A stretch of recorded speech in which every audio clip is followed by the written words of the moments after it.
welcome back to the check-in. This is episode 9 with me, Phil Kloppers, and I'm joined again by Errol. Errol, thanks for joining us again.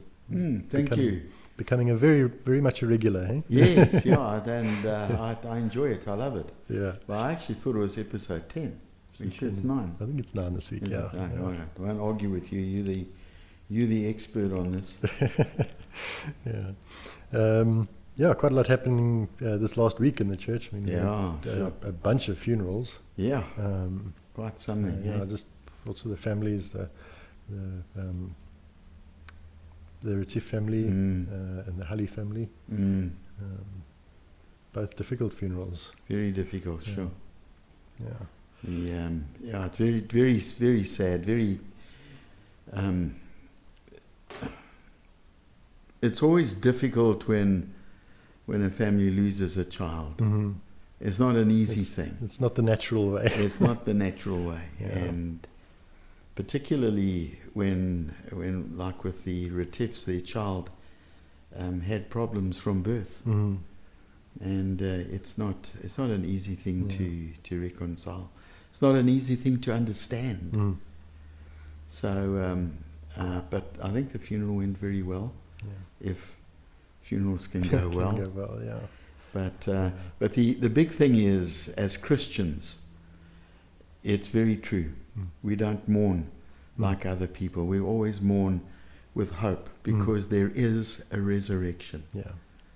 Yeah, it was one thing that for both funerals that really stood out for me was we know without the shadow of a doubt where both of them have ended up. Yeah. So that was all children we know. Yes. And we just heard the testimony of Halley's of where she was spiritually. Yes. And just how passionate she was about her faith. Yeah. That was wonderful. That was lovely. That was really, really very nice. I never knew her, unfortunately. And in fact, I didn't even really know her parents. I know of them, and but it was lovely. Yeah, they're great folk. A lovely family. Known them for many years. So our thoughts just go out. Yeah, you're older than me. You see.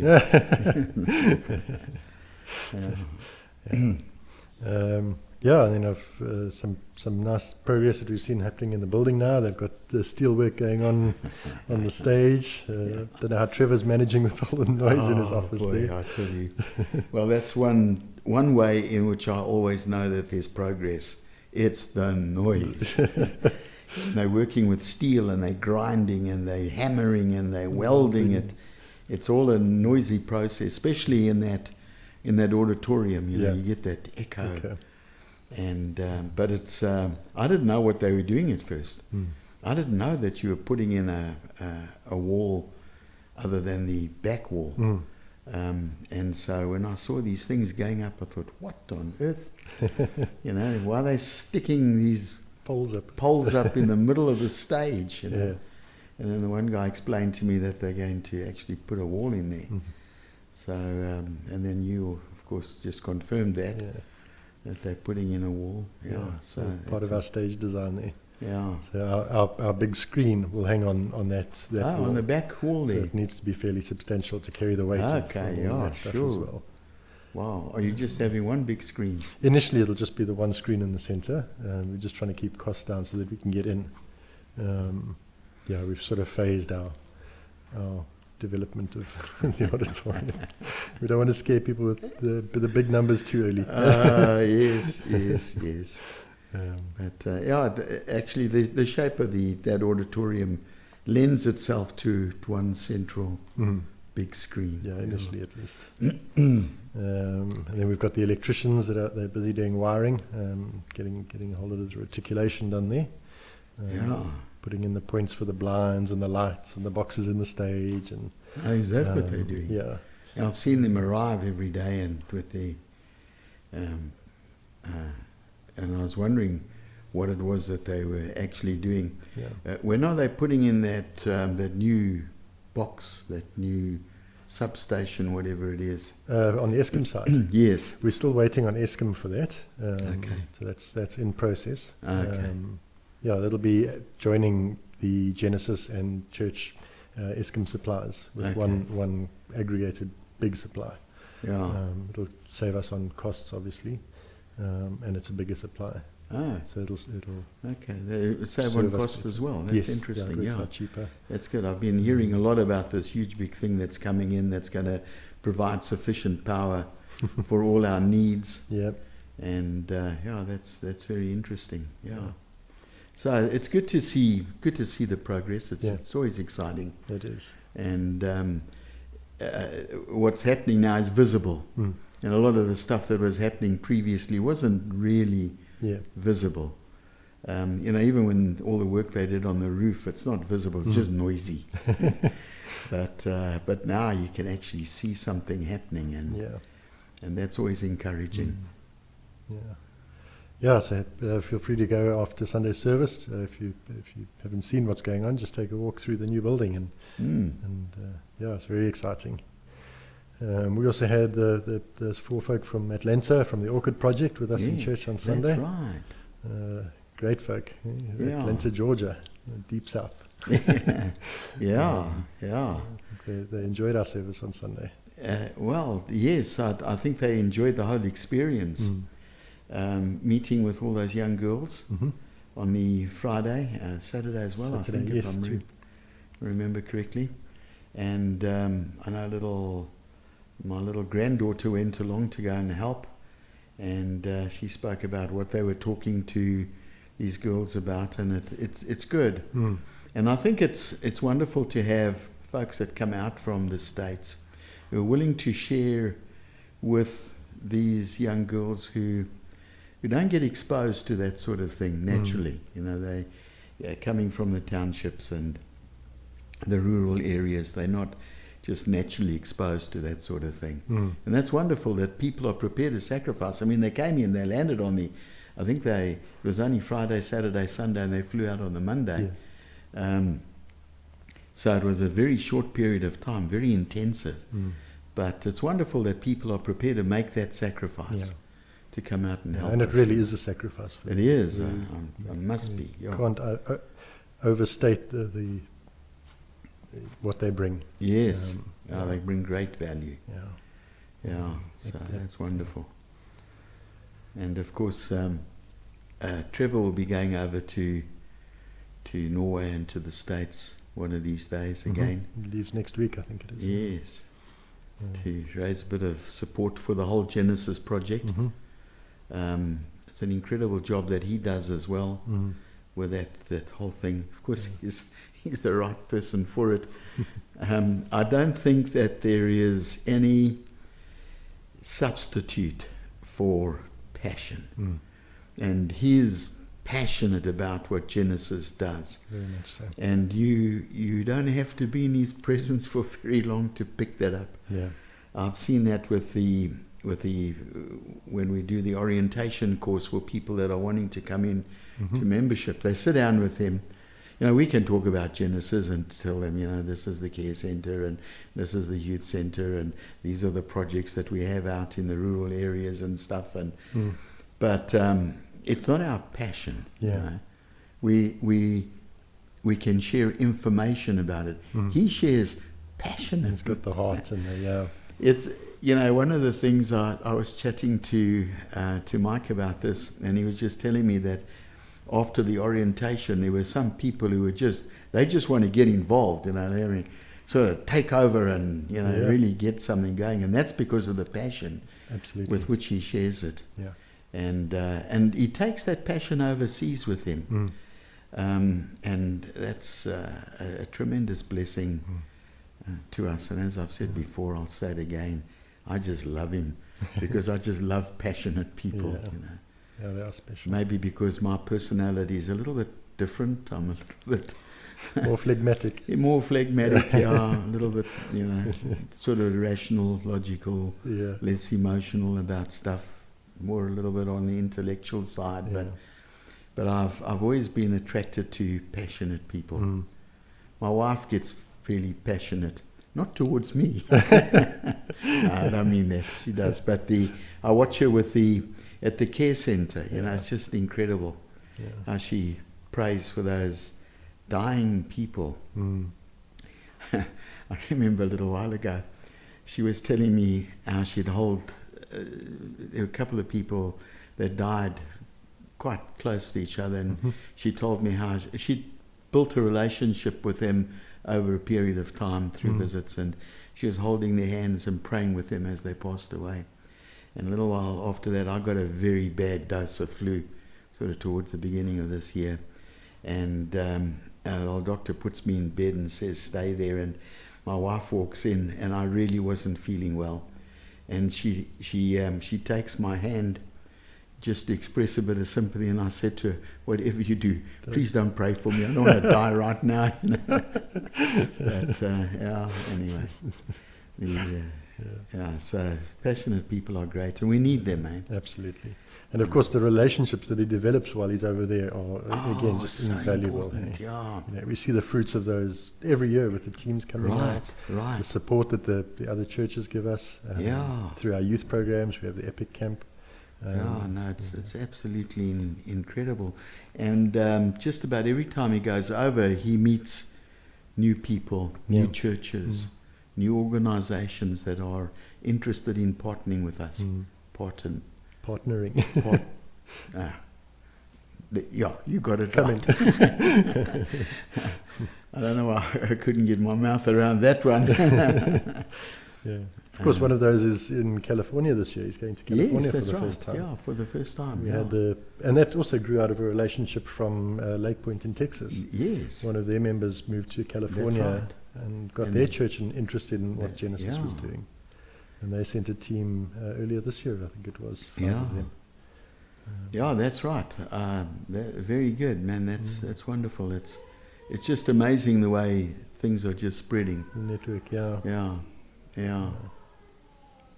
And of course, just talking about orientation, Trevor taking the guys around, we had all the new members come in on Sunday as well. Yes, a lovely group, and it's the second time that we've had a really healthy group, 10 or more, and in a short period of time, I think about 6 weeks apart, somewhere around there. I did have a look at it, and then couldn't remember why I was looking at my calendar, but while I was counting the weeks. But it's about somewhere around there. But it's lovely because the exciting thing to me, Phil, is that the Lord is doing amazing things in the lives of people. Yeah, we can see the reaction of our enemy in trying to bring disruption, but man, I'm so excited about the work that God is doing in the lives of individuals. And it's really happening. And for me as a pastor, traveling around and visiting people and listening to their stories and hearing what's happening, what God is actually doing, is just so incredibly exciting.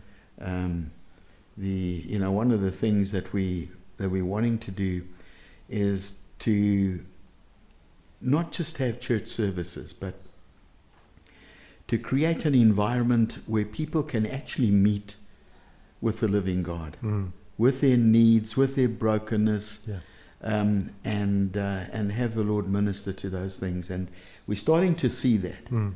And that to me is what church is about. And I just love it. And of course, everything adds to it. The worship on Sunday was just, I enjoy it every Sunday, but this last Sunday was particularly good. Blessed, And everything that goes into it, the words up on the screen, the balance of the music, the sound in the auditorium, the temperature, as much as because we had a full church on Sunday again, we really had a full church, but all these things, and that's so it's not just the message that is brought, it's not just the preaching, it's everything, and it's just absolutely wonderful. You guys are doing an incredible job on the technical side. You really are. And But you're quite right there. It's the whole experience from coming in before church starts. Right. We see so many folk. I mean, some people arrive an hour early, and they'll come and sit and they'll just chat and have fellowship and share coffee beforehand. And come and encourage the worship team on stage. Yeah. It's just join us in our meetings. Yeah. Right through to our coffee, afterwards, the fellowship time that we have. Yes. The whole service experience is Just a beautiful thing to see. Yeah, it's just absolutely amazing. Yeah. Yeah, I can remember on a few occasions when I've been on lock-up duty, which is just about every Sunday, where I've had to go and join in groups of people just before 12 o'clock. They're still sitting there, and I'm wanting to get home and have some lunch. and I found that the easiest way to encourage them to leave without having to say anything is just to go and join the group. Yeah. And they say, "Are you waiting to lock up?" And I say, "Yeah, it's no rush, but You don't invite them for lunch. I don't invite them for lunch. No, not yet. Yeah. But Then your wife would become quite passionate. she would, in a different kind of a way. Yeah. Okay. But no, it's good. It's lovely to see people having fellowship and enjoying one another, because that's also a part of church. Yeah. So many people living in this crowded world are lonely. It's amazing, but they are. Yeah. Of course, as we chatted with Tulani last week with Hope to Africa, that's something that came out with their kids. Part of the value that they derive from being involved with the church. Yes. It's just having that family that just it's comes lovely. and gives a kid a hug. It does, man. And he's got some lovely kids coming through Hope for Africa. And then what do they call it? Wave of Hope, is it? Waves of Hope with Waves Polani. of Hope with Polani, the surfing guys. Yeah, This is growing like you can't believe he's it. an amazing mentor. It's just incredible. Yeah. I remember when I could load them into my Avanza and give them a lift there or give them a lift back whenever I saw them without too much difficulty. Now, The combi's there's not big no enough. ways. The combi's not big enough. Yeah. We've got to make 2 trips to get them to wherever they need to go. But he's doing an amazing job. And these guys love him. They do. And he's strict on them. Hey? No playing around. Yeah. When he talks to them, they listen. I just love seeing these young men developing into leaders and with a compassion for their own communities. Yeah. It's just so lovely. I love hearing the stories. You go and chat to any one of those kids and you say, who's your hero? Who do you want to grow up to be like? Yeah. And they'll all say, without fail, Pilani. Pilani, It's just amazing. It's not a soccer player or a musician or an actor. It's Pilani. He's the guy. He's the guy that's loving them and involved in their lives. And he's the role model that they're striving to be like. That's right. Yeah, and he's an amazing role model as well. I just love it as normally on a Saturday morning, we see them on the rugby field there, and they kick a ball around, and sometimes the Hope for Africa guys join them. It can be quite a crowd, and they get quite noisy, They just love their soccer, and it's just lovely to see. What I love about this place is you can go almost anywhere, any time of the day, any day of the week, and they're people. Yeah. This is not a Sundays only kind of Church, church. It's an every day of the week. In fact, I had a young person comment the other day to me and say they've been attending another church for a lot of time. They started coming here now because they've moved closer, and they were just saying they just are fascinated by the fact that they can come here any time of the day and they're people doing something, meetings or whatever is going on, and it's just lovely. Our facilities are made use of, constantly. And that's to me that's the correct use of what God has blessed us with. It's good stewardship. Very good stewardship. Lovely. Yeah. And of course we see that branching out.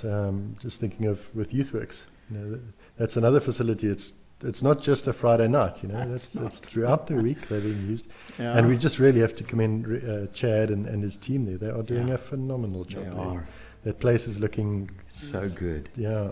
The programs that he's run, the leaders that he's developed, really just so well done. We had him on a couple of weeks ago. If you remember back. Yeah. No, I'll chat. They all that. I love them all. They're great guys, and they need great encouragement to me. And I just love their levels of energy. Takes me back a few years. Do you still remember those days? I can vaguely remember them. But it's just lovely to see people with enthusiasm in trying to do something for the Lord. And just really being passionate about it. It's wonderful. The exuberance of youth. Yes. And to hear the testimonies of what God is doing through it, it's lovely. Beautiful. Yeah, and seeing the outworking, we chatted when we chatted to Chad as well, seeing the outpouring and the outworking of that within the kids' lives in their communities. We have groups starting in schools and little home cells that the kids are setting up just on their own initiative. Right. It's not programs that are being led by us. No, it's absolutely amazing. It's wonderful. Yeah, beautiful. It is. As you say, it's a phenomenal testimony that. And then, of course, we've got our Sunday services that are always a highlight of the week. When everybody comes together and when we have a full church like we had for the last 2 Sundays. We've had a really full church. Saw them carrying in chairs again last Sunday, and that's always encouraging. It's wonderful. It is. But, of course, it just reminds us we've got to move into our new building. We're running out of space big time. Yeah.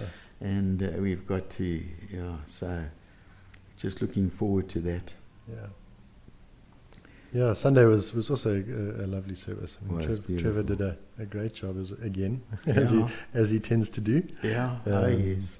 Yeah, again, we're just so blessed to have him as a lead pastor. Yeah. His teaching and I see he used Heather Roots to do his artwork. Yeah, he doesn't want people to know that, But she did a job of drawing a horse and a cart that you could at least recognize quite easily. She did it very well, actually. She does, yeah.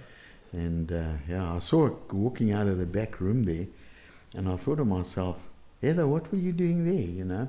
And when you carried out the board, I said, that's what Heather was doing. She was doing, because she's a very good artist. She is, no, she does. Seen some of her artwork at home when we visited there. Very, very good. But Trevor did well again, and and what I really appreciated was when he was speaking about the biblical way to resolve conflict. Because we've seen a bit of conflict in the church, and you'll always have it. When you have people coming together, conflict is inevitable. We're always going to disagree on some things, but the way in which we handle it, that's what makes the difference. And I just loved the way he dealt with Matthew 18 in showing the way he illustrated the A, the B, the C, and the D, and what you've got to do in order to get the whole thing working. You've got to speak to the right people in the right way, in the right order. And I think that just that whole encouragement. Let's talk about the things that are worrying us. You don't write a letter about it. You talk to a person. That's the biblical way. And if we could do that, if we could really learn to do that in the church, I think we'd find that a lot of the conflict is easily resolved, and it's not nearly as bad as we might think it is. Of course, in the whole thing, in talking to one another, sometimes we don't always hear what the person is saying, And I just enjoyed the way he brought the whole thing out. In fact, the 3 points that he made were all good. Mm. You'll have to help me on this one. The last one was the family, husband, the husband. God is our King, and then the God is our King. Yeah. He told the story of the debt being forgiven. Yes, the cancellation of that whole debt thing. Our responsibility as a result of that. Yeah. That was excellent, and it's something we need to be reminded of a whole lot. And just of course, his core there was as he said, we always focus on we must forgive because we've been forgiven. Yeah. But he focused more on the fact that we're actually forgiven. Yes. Yes. The rest comes later, but the core is we are forgiven. Right. Yeah. So just true. the grace and the love that is extended there. Yeah, it's actually amazing, and in fact that's one of the really challenging things of the message of the minor prophets, because all of them speak of God's coming judgment because of the disobedience of God's people, but all of them bring a message of hope, a message of forgiveness, of restoration, and that's what the gospel is all about. That's God's heart, right from the very beginning. Never been any different. He doesn't enjoy our sinfulness, and he's got to deal with it, and he does. But he always deals with it in a redemptive fashion. We've always got hope. There's always going to be forgiveness. There's always going to be restoration. We're always going to land up better than what we were. Well, I think that's a lovely note to end our time is flying by again this week, as it always does, eh? Excuse me. We'll be chatting to Lwandiso from Youth Alive just now. He's wonderful, one of our youth leaders. Just find out what's going on there. Yeah, lovely. Lovely young man there. Sure, ready to be a father now. Yeah. Time is short there. Yeah, time in beginning of November, I think. Yes. Chantal is due. Yeah. Good. Well, we'll catch up again after that. Okay. Good.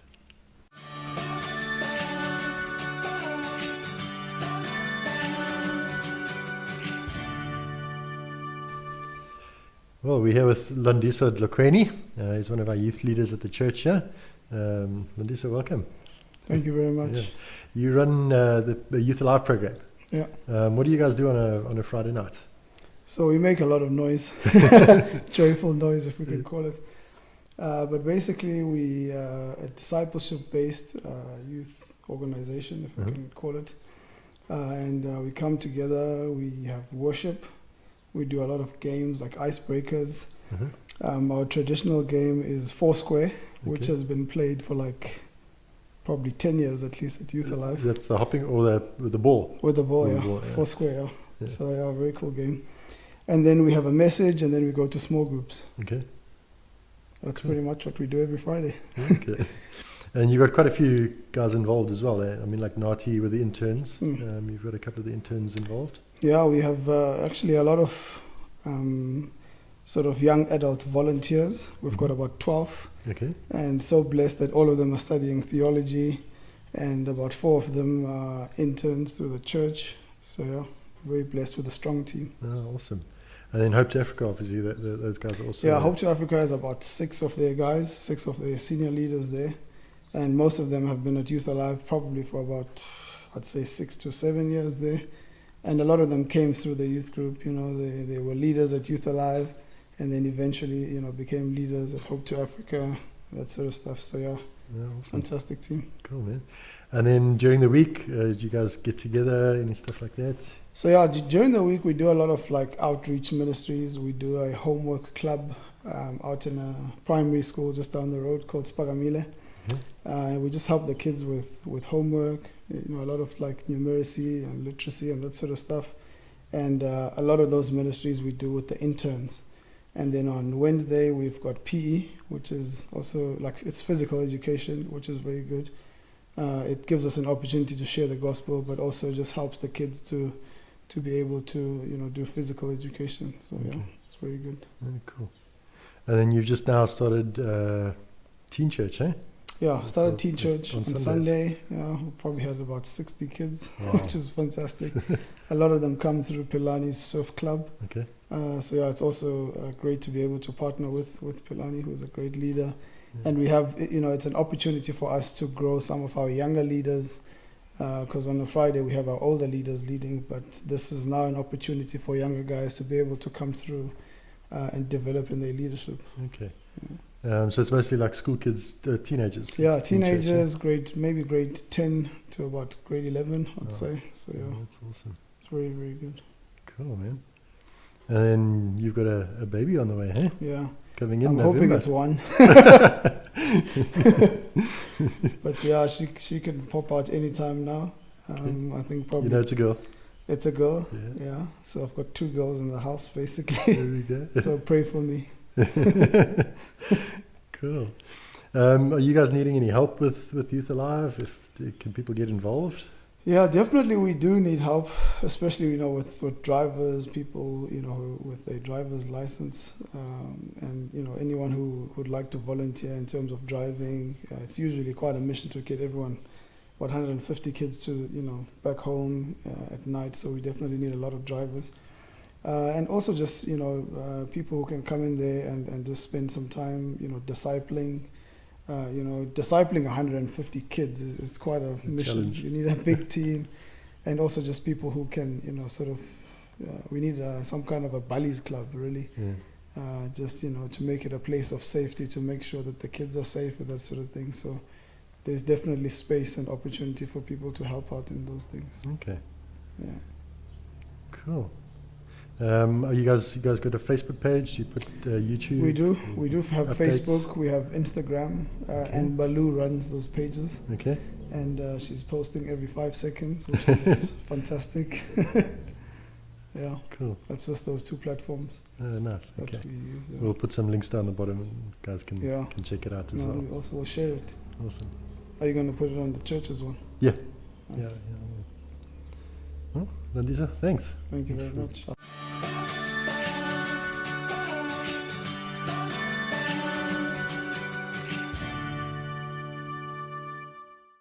Yeah, it's some wonderful work that the guys are doing down there at Youth Alive. You've chatted often. You Yes, hear the noise and yes. the life and the. I love it. Yeah. I love it. And their worship is just something so special, It Phil. is. It really is. Yeah. Besides the fact that they've got talented people there, it's just very special. And one of the things that's always struck me about their worship is most of it is in English. Mm.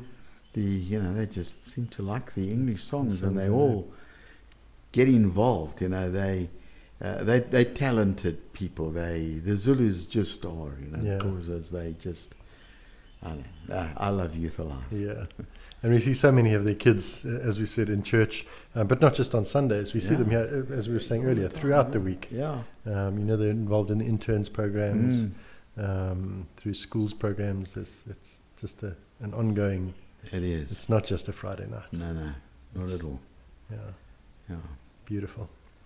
So for our guys listening, just if you see our Youth Alive kids and Hope to Africa kids on Sunday, just go and give them a hug. Yeah. Let them know you're there. Yes. And that we love them and appreciate Yeah. them. Because we do. Yes, absolutely. Yeah. Well, Errol, thank you. thank you, Phil. It's been Thanks for having me again. It's Been a been. great chat. I always enjoy it. Yeah. I love it. Yeah. Thank you. For you guys listening, thank you for joining us again. Again, if you missed Sunday's service or want to review it, it really was a good one. Make some new notes. They are up on our website, www.nsc.za.org, and just click on watch at the top right. Oh, Great. done. Thanks, Phil. Thanks. See you next week. Right. Cheers. Cheers.